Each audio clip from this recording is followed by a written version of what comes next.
Susurra al oído, dobla la pared, pinta de violeta lo que no se ve, cubre 13 lunas, sueña, duerme en la montaña vieja.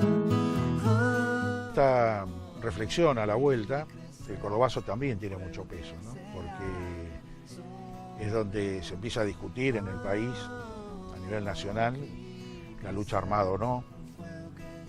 Muchos compañeros de mi partido decían que, bueno, que era el momento de la lucha. Perón estaba en el exilio. Hay una lucha en el poder, es decir, se lo hacen responsable a Onganía de todo este desastre, lo echan, traen a un presidente que hacía 15 años que era embajador de Argentina en Estados Unidos y el primer discurso parecía como el presidente de Bolivia, ¿no? Y tenía un acento inglés. Se le notaba los rasgos del inglés en el discurso que da inaugural. Y en las tras bambalinas, el general Lanusse empieza a negociar con Perón para traer a Perón, ¿no? O por lo menos, si no lo podía traer, destruir su imagen, ¿no? Que era un poco lo que los militares realmente lo que querían, es que Perón no volviera, no querían eso. Los acontecimientos que pasan después con la lucha armada, es decir, cuando a principios del 70 se forma y empiezan las primeras acciones del ERP, del Ejército Revolucionario del Pueblo, que es un grupo de compañeros que se va de mi partido, y Montoneros no era lo que fue después. Montoneros era una agrupación estudiantil y sindical, básicamente, pero en esas discusiones de la izquierda peronista y la juventud peronista estaba dividida como en 6 o 7 fracciones. Había una fracción preponderante que era la Juventud Trabajadora Peronista, que estaba en manos de Raimundo Ongaro, un dirigente gráfico, y ahí empiezan las discusiones acerca de si se apoyaba o no se apoyaba la guerrilla y demás.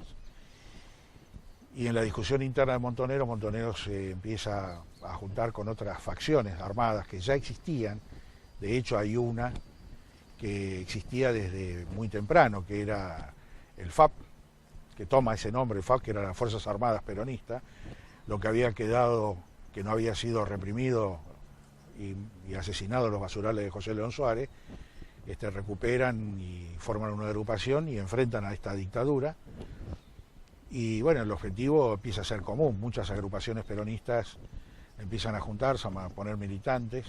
En la fábrica se notaba mucho eso, y bueno, y empieza lo más crudo, lo más violento de la Argentina, que culmina en el 76 con la represión del 76, y la razón de ser de esa represión es una represión selectiva. Empezaron a ir a buscar a los que habían sido cabecillas de los movimientos estudiantiles, a los cabecillas de los movimientos sindicales, los cabecillas de los movimientos sociales, porque en la Argentina recién empiezan a aparecer los movimientos sociales, digamos más populares, porque había organizaciones sociales. Hay muy poca gente sabe que los inquilinos tienen un sindicato, es decir, toda aquella persona que alquila, incluso hoy, tiene el sindicato de inquilinos, que fue uno de los primeros sindicatos en defensa de los derechos fundamentales de los argentinos, derecho a la vivienda. Entonces, es una organización vieja, pero empiezan a generar, desde los barrios, en las villas, se empiezan a generar muchas movilizaciones. Y ahí es donde la Iglesia también empieza a tener problemas, porque la Iglesia ve que un costado de su propia gente, que son los llamados curas tercermundistas, empiezan a seguir un poco el camino de Camilo Torres Restrepo, y entonces, bueno, el país hay una efervescencia de discusión política, de la juventud impregnada, que sabía lo que eran movimientos sindicales, conocían los partidos políticos que estaban, había mucha discusión en las universidades, en los trabajos, la gente leía el diario, era muy común ver casi todos los trabajadores con el diario bajo el brazo, las agrupaciones y los partidos políticos parados en las puertas de la fábrica distribuyendo su prensa partidaria. Y era un país donde se trabajaba o se estudiaba. Había un 1,8% de desocupación. De la familia trabajaba solo el padre. Eran muy pocos matrimonios los que trabajaban, salvo los matrimonios de clase media, profesionales, que trabajaban los dos.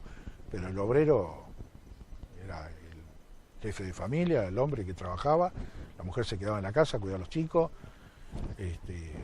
Y bueno, era un país muy diferente al que conocemos, que vamos a ver después, incluso cómo va mutando, y qué es el rol, precisamente, que viene a cumplir la dictadura militar del 76, que nos trae hasta la fecha, ¿no?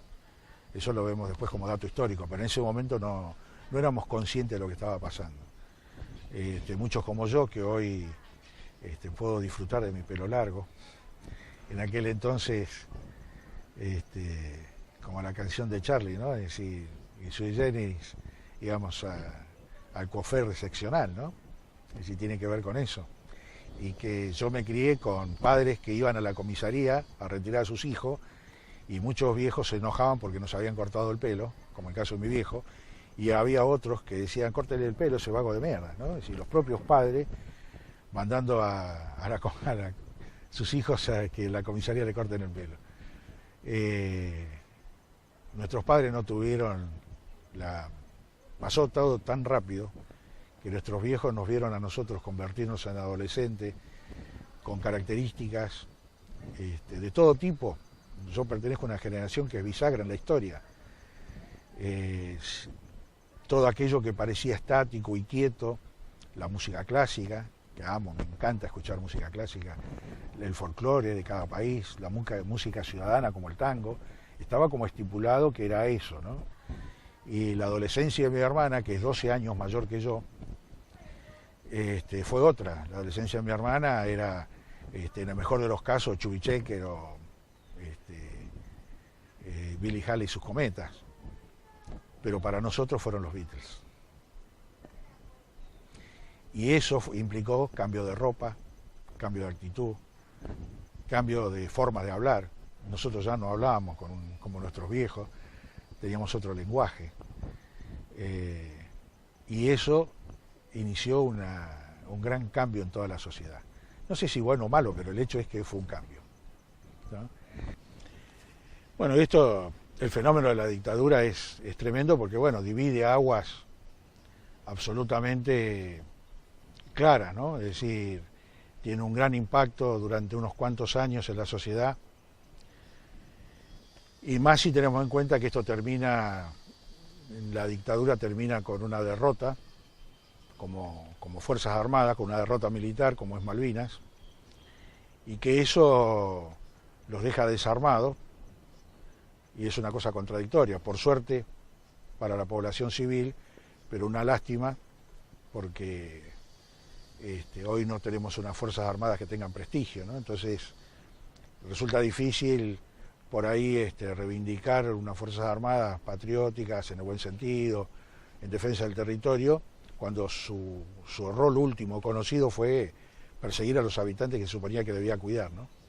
Entonces, bueno, eso hace que durante muchos años un gran sector de la población no quiera meterse en política. Pero sí hay un sector que es el que aplaude fervientemente la llegada de la democracia. Este sector que viene de la democracia,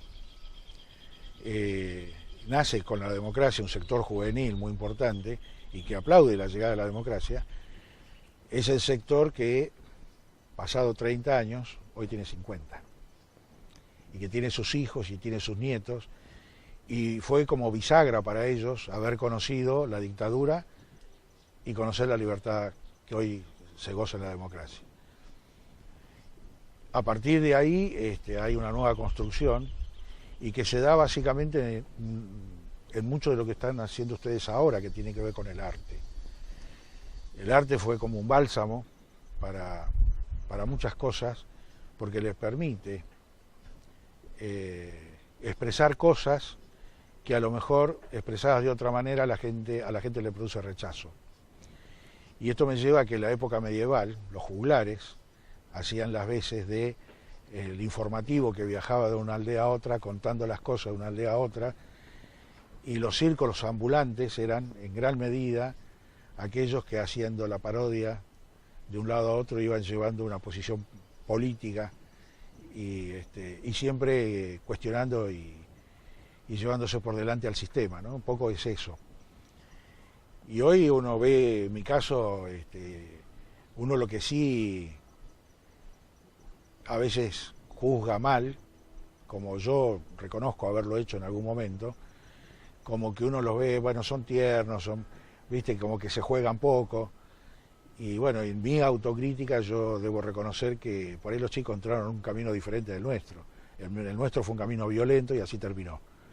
Y hay muy poca autocrítica de mi generación acerca de esto. Todavía me falta una discusión profunda con gente que tenga ganas de discutir esto, acerca de si hubo un éxito o hubo un fracaso en aquello que nosotros propusimos, porque yo veo muchas cosas positivas que se rescataron de aquella época, y a veces por lo negativo, pero también hay cosas positivas que se rescataron de aquella época, que es luchar por la memoria. Me parece que es una de las cosas más importantes que hemos hecho al haber recuperado y haber transmitido a nuestros hijos o a nuestros nietos la necesidad de preservar la historia, que la historia no muera. Eso es algo que creo que los que peinamos canas y vivimos esos procesos históricos y violentos tenemos que rescatar hoy. Yo tengo diferencias con algunos, pero creo que ese es el camino.